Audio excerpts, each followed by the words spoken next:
오늘 말씀은 사무엘하 11장 말씀입니다. 우리가 잘 알고 있는 내용이죠.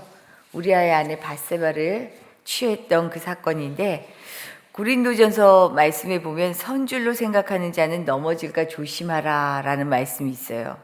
이 말씀처럼 어려움 없이 무언가 술술 잘 풀리고 잘 될 때 교만해지고 느슨해지기가 참 쉽습니다. 그런데 이것이 패망의 선봉이며 넘어지는 앞잡이가 되곤 합니다. 오늘 다윗의 모습이 딱 그렇습니다. 권력을 차지하고 안정을 찾자 다윗의 양심이 작동하지 않아요. 이런 다윗의 모습은 사실 우리하고 너무 많이 닮아있죠. 다급할 때는 기도를 열심히 하는데 일이 해결되고 나면 나도 모르게 느슨해져요. 정말 왜 그러는지 모르겠어요. 그래서 다윗을 통해 우리에게 주시는 하나님의 교훈을 오늘 살펴보려고 합니다. 먼저는 세상에 취하면 죄에 둔감해집니다. 1절 말씀 우리 다시 한번 읽어볼까요? 어떤 상황이었는지 1절 말씀을 다시 함께 읽겠습니다. 그 해가 돌아와 왕들이 출전할 때가 되매 다윗이 요압과 그에게 있는 그의 부하들과 온 이스라엘 군대를 보내니 그들이 암몬 자손을 멸하고 라빠를 에워쌌고 다윗은 예루살렘에 그대로 있더라. 우리가 어제 말씀을 통해서 다윗이 암몬은 물론 그를 돕던 아람까지 물리치는 대승을 거뒀던 것을 보았습니다. 이렇게 자신들에게 기울어진 전세 때문인지 지금 자신감을 얻은 것 같아요. 오늘 본문 1절을 보면 왕들이 출전하는 전쟁이라고 되어 있어요. 그런데 그럼에도 불구하고 이스라엘의 왕 다윗은 요압과 그의 군사들만 원정을 보내고 자신은 궁에 머물러 있는 것을 알 수 있습니다. 다윗의 느슨해진 마음이 아닐까라는 생각이 들기도 해요. 다윗의 그 느슨해진 마음이 지금 틈을 보이고 있습니다. 그런데 군사들은 나라를 위해 전쟁터에 나가 있는 이때에 궁에 머문 왕 다윗에게 정말 이 생각이 느슨해진 틈을 타서 교만과 죄가 들어오고 있습니다. 우연히 왕궁 옥상을 거닐던 중에 한 여인이 목욕하는 모습을 보게 되죠. 이 모습을 보면서 이 여인이 지금 다윗의 눈과 마음에 들어오는 거예요. 사실 예전의 다윗이라면 자신의 생명을 위협하는 사울 왕의 위협 앞에서도요, 그를 하나님이 기름 부으신 왕이라는 이 사실 때문에 오히려 자기가 죽일 수 있는 기회도 그 기회를 사용하지 않았을 뿐만 아니라 그에게 경고만 주기 위해서 그의 옷자락을 몰래 자르면서도 마음이 쿵쾅쿵쾅했어요. 내가 이래도 되는가 두려워했어요. 하나님이 기름 부으신 자인데. 왜냐하면 그가 그렇게 두려워했던 이유는 마음에 양심이 있었기 때문이에요. 하나님이 기름 부으신 자에게 내가 이래도 되나라는 괴로움이 있었던 거죠. 자신이 생각하는 대로가 아니라 하나님이 생각하는 대로 살고자 하는 양심이 그를 움직였기 때문입니다. 그런데 지금 다윗에게 이 양심이 작동하지 않아요. 왜 그럴까요? 이제 두려울 것이 없기 때문입니다. 왕이라는 자리, 그 권력에 취하자 자신도 모르는 사이에 그 권력을 남용하게 됩니다. 그것을 남용하면서 서스럼 없이 죄를 저지르는 것이죠. 왕인데 어때? 내가 다 가져두려는 거 맞잖아. 자기도 모르는 사이에 들어온 마음이겠죠. 자신의 힘으로 살 수 없는 상황에서 그는 하나님의 도우심을 구하지 않을 수 없었습니다. 목숨을 걸고 도망자로 살면서 하나님의 은혜는 생명줄이었어요. 그래서 너무나 절박하고 간절한 삶을 살아왔습니다. 그런데 하나님의 말씀이 이루어지고 말씀대로 자리를 찾아서 안정이 되자 어느덧 웬만한 힘은 내 힘으로 되는 거라고 자연스럽게 생각하게 되었어요. 돈이 없으면 돈을 이거 좀 해결해 주세요. 하나님한테 간구하지 않을 수가 없거든요. 근데 웬만한 돈 다 되니까 이건 내 힘으로 하면 되지. 이 정도 되니까 이건 내가 하면 되지. 이 정도 지으면 내가 할 수 있지. 하나님의 자리가 점점점 자기도 모르는 사이에 좁혀지는 거예요. 전쟁도 슬슬 풀리고 하나하나 걱정하지 않아도 대신 알아서 해주는 사람들이 있으니 권력에 자연스럽게 동화되어지는 거죠. 이래서 나도 모르는 사이에 내 지위가, 내가 처한 위치가 나를 사로잡아버리는 게 사실은 세상사예요. 인생이에요. 예전에 다윗이라면 여인이 목욕하는 장면을 봤을 때 눈을 돌려야 했습니다. 더욱이 그 여인이 남편이 있는 여자다라는 것을 알았다면 말할 것도 없지요. 거기에다가 이 여인의 남편은 지금 자신과 나라를 위해 목숨을 걸고 전쟁터에서 싸우고 있는 용사다라는 것을 알았으니 이것은 말할 것도 없어요. 예전의 다윗이라면 돌아볼 틈도 없어요. 그런데 이 모든 사실을 알게 되었음에도 불구하고 그의 양심이 작동하지 않은 것은 이미 왕의 자리보다 높은 것이 없다는 것을 자각했기 때문입니다. 하나님을 잊어버렸다는 거죠. 이처럼 세상에 취하면 죄에 둔감해집니다. 세상에서 자연스럽게 생각하는 순리대로 살다 보면 죄에 둔감해질 수밖에 없는 거죠. 어려울 때는 해결해 달라고 주님의 은혜를 간절히 간구하는데 해결되고 나면 느슨해지는 걸 우리 많이 느끼잖아요. 인생이 그렇습니다. 그래서 우리가 이렇게 미련하기 때문에 하나님께 간구할 수밖에 없어요. 하나님을 찾지 않으면 이렇게 틈을 보이는 게 우리 사람이라고요. 내가 가진 것, 내가 누리는 것, 내가 처한 위치, 이 모든 것 영원한 것 아니에요. 이 땅에서 잠시 내게 주어진 것일 뿐입니다. 이것은 내가 살아가기 위한 도구이지 목적일 수가 없어요. 도구가 목적으로 바뀌면 삶의 순리를 잊어버려요. 그래서 하나님이 안 보이게 되는 거죠. 금세 교만하여 죄로 돌아가는 미련한 인생입니다. 그래서 세상에 취하는 삶이 아니라 정말 하나님의 마음을 품고 성령에 취해 살아가기를 힘써야 하는 이유가 여기 있어요.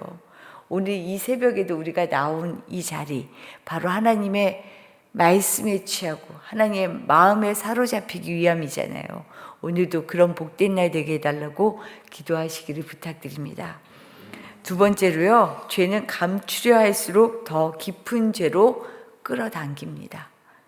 죄가 무서운 게 여기 있죠. 죄는 반드시 뼈아픈 결과를 낳습니다.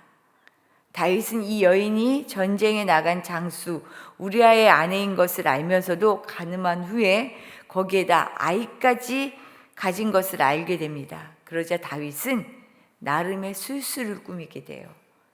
자기가 잘못한 이 잘못을 덮기 위한 술수를 쓰죠. 전쟁터에서 우리아를 잠시 돌아오게 합니다.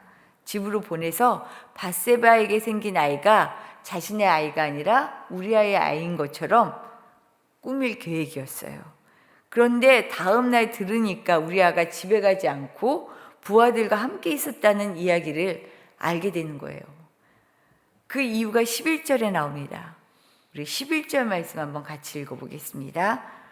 우리아가 다윗에게 이르되 언약궤와 이스라엘과 유다가 야영 중에 있고 내 주 요압과 내 왕의 부하들이 바깥들에 진치고 있거늘 내가 어찌 내 집으로 가서 먹고 마시고 내 처와 같이 자리이까? 내가 이 일을 행하지 아니하기로 왕의 살아계심과 왕의 혼의 살아계심을 두고 맹세하나이다 하니라. 자신의 신하가 하는 이런 충성심을 보았다면 다윗은 자신의 죄에 대해서 최소한 양심의 가책을 느껴야 합니다. 이게 평범한 사람의 마음이죠. 그런데 오히려 지금 다윗에게 우리아의 충성심은요, 불편해요. 거슬려요, 마음에. 자신이 원하는 대로 돌아가지 않자 이걸 어떻게든 돌리고 싶어요. 결국 자신의 죄를 감추기 위해 우리아를 전쟁터 한복판 총알바지로 몰아넣는 일을 서슴지 않습니다. 가장 치열한 곳에 보내서 죽게 하라라고 요압에게 명령하죠. 오히려 이 명령을 따랐던 요압은요, 다윗의 지시대로 우리아를 맹렬한 싸움에 앞세워서 그는 물론 몇 사람이 함께 우리아와 함께 죽게 되자 두려운 거예요. 이거 나중에 왕이 왜 이렇게 앞에까지 가서 이렇게 사람이 죽게 했냐고 내가 탓을 듣는 거 아닐까라는 두려운 마음까지 들었어요. 왕의 명령을 들었지만 이거 내가 너무 이거 과격하게 한 거 아니야? 라는 생각이 들었던 거죠. 그래서 전쟁의 상황을 보고하러 보낸 전령 앞에서 두려운 마음으로 얘기합니다. 왕이 뭐라고 얘기하며 화를 내면 끝에 우리아가 죽었다라고 얘기하라고 시킨 일이니까. 그런데 이때 전령의 보고를 들은 다윗의 반응이요, 정말 무서워요. 양심에 화인 맞았다라는 말을 이럴 때 하는 것 같아요. 25절 말씀이에요. 25절 말씀을 제가 한번 읽어드릴게요. 다윗이 전령에게 이르되 너는 요압에게 이같이 말하기를 이 일로 걱정하지 말라. 칼은 이 사람이나 저 사람이나 삼키느니라. 그 성을 향하여 더욱 힘써 싸워 함락시키라 하여 너는 그를 담대하게 하라 하니라. 이 말이 뭐예요? 전령을 통해 우리아의 전사 소식을 들은 다윗은요, 자기가 우리아를 죽여놓고도 그의 죽음이 전쟁 중에 일어난 불가피한 희생이다라고 지금 둔갑시키고 있어요. 오히려 요압에게 걱정하지 말고 더욱 담대히 싸워서 성을 함락시켜라라고 격려해주고 있어요. 너 잘했어. 내가 시킨 대로 잘했어. 죄는 감추려 할수록 더욱 깊은 죄로 끌어당깁니다. 죄의 늪에서 헤어나는 길은요, 죄를 감추는 게 아니에요. 시인하고 책임지는 것입니다. 그래야 그 늪에서 빠져나올 수 있어요. 거짓말도 한번 하면 어때요? 그 거짓말을 숨기려고 또 다른 거짓말을 할 수밖에 없잖아요. 똑같은 속성이에요. 스스로 시인하고 책임지지 않으면 하나님이 책임지게 하셔요. 오늘 읽은 마지막 27절 끝에서 뭐라고 얘기하고 계셔요? 다윗이 시행한 그 일이 여호와 보시기에 악하였더라. 결국 다윗이 어때요? 땅을 치고 후회하잖아요. 땅을 치고 후회해요. 죄에 대하여는 다음이 없습니다. 바로 지금 당장 내려놓아야 해요. 제가 잘못했다고. 깨달을 수 있는 양심이 없었다면 깨달아지는 그 순간 잘못했다고. 정말 시인하고 고백해야 돼요. 이게 사는 길입니다. 우리 모두 죄인이잖아요. 나도 모르는 사이에 사람은 자기중심이 되게 되어 있어요. 나도 모르는 사이에 수도 없이 나를 방어하며 죄를 지어요. 그런데 그걸 깨달았으면요, 정말 용감하게 쉽지 않지만 용기 있게 고백하며 시인하며 잘못했다고 돌아서야 해요. 이게 지혜자입니다. 죄를 짓지 않아서 지혜자가 아니고요, 모든 사람은 죄인이지만 죄 앞에서 용기 있게 고백할 수 있는 사람, 이게 지혜자예요.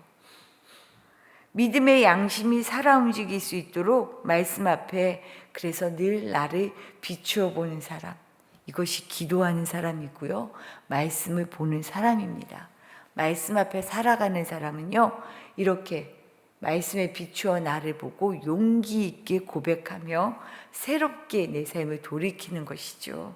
오늘도 세상을 따라 살아가는 사람이 아니라, 세상에 따라 움직여지는 사람이 아니라 양심의 기준을 따라 하나님 앞에 그 양심에 정말로 따라서 살아갈 수 있는 힘을 주십시오. 그런 지혜를 주십시오. 그리고 혹여라도 내가 잘못하면 하나님 그것을 알아 주님 앞에 고백하며 새롭게 설 수 있는 그런 힘을 주십시오라고 기도할 수 있기를 부탁드립니다. 주신 말씀 생각하며 기도하도록 할게요. 하나님, 세상에 취하면 나는 죄에 둔감해질 수밖에 없습니다. 죄에 둔감해지는 사람이 아니라, 그리고 내가 죄 앞에서 죄를 감추려 하는 사람이 아니라, 하나님, 이 죄를 깨달아 할 수 있는 믿음의 양심, 주시고 이 믿음의 양심이 살아 움직일 수 있도록 늘 말씀에 비추어 나를 돌아보게 하시고 기도를 통해 나를 깨달아갈 수 있게 도와주십시오라고 기도해 주세요. 그리고 오늘은 우리 자녀들을 위하여 기도하는 날입니다. 먼저는 지금 대입 시험을 준비하고 있는 우리 민형이 그리고 상원이 위에 기도해 주시고요. 이 외에도 취업을 위해 그리고 직장을 위해 시험을 준비하고 있는 우리 자녀들이 있습니다. 이 시험 잘 감당하고 잘 치루어 나갈 수 있도록 기도해 주시고요. 이뿐만 아니라 직장을 다니면서 너무 힘들어하고 있는 자녀들이 있어요. 몸과 마음 지치지 않게 해달라고. 그리고 결혼을 위해서 여러 가지 기도의 제목들을 두고 있는 우리 자녀들, 그리고 어린 자녀들, 하나님의 믿음 안에서 자랄 수 있도록 우리의 자녀들이 지금 해외에 나가서도 공부하고 있는데 하나님 정말 주님이 보호하여 주시고 인도하여 주셔서 우리 부모는 걱정하지 않겠습니다. 하나님이 먹여주시고 입혀주십시오. 그리고 인도하여 주십시오. 하나하나 우리 자녀들을 향한 마음을 가지고 기도하시기를 부탁드립니다. 기도드리겠습니다.